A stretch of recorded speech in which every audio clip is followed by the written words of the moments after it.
ప్రతిష్టాత్మకమైనటువంటి కార్యక్రమం పేదలకు ఇల్లు ఇచ్చేటువంటి కార్యక్రమం. శ్రీరామచంద్రుని గారి యొక్క ఆలయంలో మరి పెద్దలు గౌరవనీయులు మన సీఎం రేవంత్ రెడ్డి గారు ఆ యొక్క కార్యక్రమాన్ని ప్రారంభించడం కోసం మా అక్కల్ని చెల్లెల్ని అమ్మల్ని అందరినీ కూడా ఇక్కడికి ఆహ్వానించడం జరిగింది.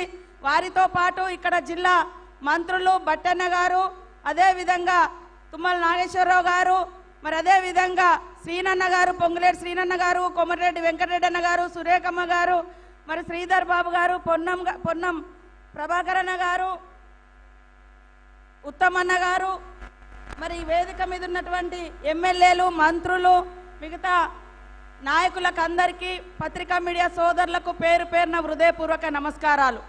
పేదల కళ్ళల్లో ఆనందం చూడడమే ఈ యొక్క ప్రభుత్వ లక్ష్యం. గత ప్రభుత్వం చూస్తే బీఆర్ఎస్ ప్రభుత్వం వాళ్ళు పెద్ద పెద్ద భవంతులు కట్టిరు తప్ప ఏ పేదలకు కూడా ఇల్లు ఇవ్వలేదు. కాంగ్రెస్ ఇచ్చినటువంటి ప్రతి గ్యారంటీని మరి ఆచరణలో తీసుకురావడం కోసం, ఆ యొక్క అద్భుతమైనటువంటి ఫలాలు పేదలకు అందించడం కోసం ఫస్ట్ తీసుకున్నటువంటి నిర్ణయం ఉచితంగా మహిళలకు అందరికీ బస్సు ప్రయాణం. ఆ బస్సు ప్రయాణం మూలంగా ప్రతి ఇంట్లో మహిళ తన అవసరాలను తీర్చుకోవడం కోసం గతంలో టీఆర్ఎస్ ప్రభుత్వం పేదలెక్కే బస్సుల మీద విపరీతంగా రేట్లు పెంచింది. కానీ ఈనాటి ప్రభుత్వం ఉచితంగా ప్రతి ఇంట్లో మహిళలకు ఉచిత బస్సు ప్రయాణం ఇచ్చి 5-6 వేల రూపాయల భారాన్ని తగ్గించినటువంటి ప్రభుత్వం సీఎం రేవంత్ రెడ్డి గారి ప్రభుత్వం, కాంగ్రెస్ ప్రభుత్వం అని కూడా ఈ సందర్భంగా మా అక్కలకు గుర్తు చేస్తా ఉన్నాను. ఇవాళ వంటింటికి పోతే కన్నీళ్ళు వచ్చేది ఎవరికంటే, ఎంత మనం సమానత్వం అనుకున్నా ఖచ్చితంగా వంటకాడ ఇంకా మహిళలదే మరి పాత్ర కొనసాగుతుంది. ఆ యొక్క బాధను అర్థం చేసుకున్నటువంటి సోనియమ్మ ప్రభుత్వం, ఇందిరమ్మ రాజ్యంలో మరి సీఎం రేవంత్ రెడ్డి గారు మహిళల యొక్క కన్నీళ్లు తుడవాలని 500కే గ్యాస్ సిలిండర్ ఇవ్వబోతున్నాము ఆల్రెడీ ప్రకటించినాం.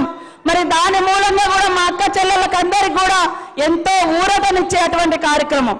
గతంలో బీఆర్ఎస్ ప్రభుత్వం పేదలు 2 బుగ్గలు 1 ఫ్యాన్ ఉంటే 100,000 రూపాయలు కరెంటు బిల్లులు కట్టేది. కానీ ఈరోజు 200 యూనిట్ల కరెంటు తోటి మీకు అందరికి దాదాపుగా ఉచితంగా కరెంట్ వస్తుందా లేదా, జీరో బిల్లు వస్తుంది, కరెంటు భారం ఉండదు. అదే విధంగా ప్రతి ఒక్కరికి ఆత్మగౌరవం, ఆశ్రయాన్ని ఇచ్చేది గూడు. ఆ గూడు 5 లక్షలతో ఇస్తామని మాట ఇచ్చినాం.